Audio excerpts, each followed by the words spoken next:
আপনাদের অরিজিনাল বাড়ি কোথায়? হ্যাঁ, বাড়ি কোথায়? আমার দেশের বাড়ি ঢাকা সাভার।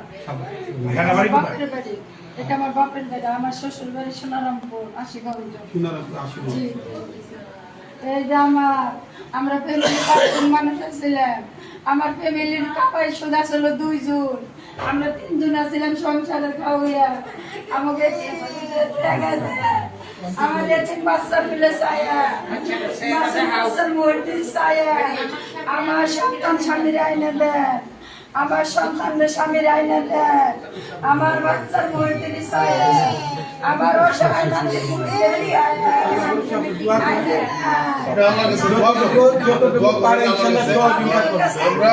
আমাদের সার্বিক সহযোগিতা থাকবে আপনার জন্য। আমি অনেক টাকা ঋণ পাতে আছি। আমার স্বামী কেবল ছেলেটারে নিছে, সে যাওয়ার পরে অসুস্থ।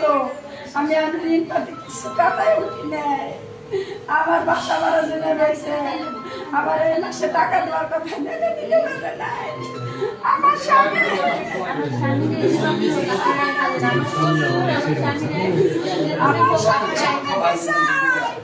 দেশবাসীর কাছে, আমার দেশবাসীর কাছে আমার স্বামী সন্তানদের চাই আপনাদের কাছে। আমি দেশবাসীর কাছে আর কিছু চাই না। আমি শেষ দেখাটা জানি দেখতে পারি, আমার নাতিন জানি শেষ দেখা তার বাবারে দেখতে পারে। আচ্ছা, আমরা ইয়ে করি, শুনেন, আমাদের এমপি মহোদয় কালকে আসবে। আমরা ওনাকে আপনার ব্যাপারটা অবগত করবো এবং উনি প্রয়োজনে আমাদের সেন্ট্রালি কথা বলে কিভাবে অ্যাকোমোডেশন করা যায়, ওনাকে আনা যায় কিভাবে দেশে, এদেরকে ওই ব্যবস্থা করার জন্য আমরা অনুরোধ করবো। ঠিক আছে, আপনি কান্না করেন না, ঠিক আছে।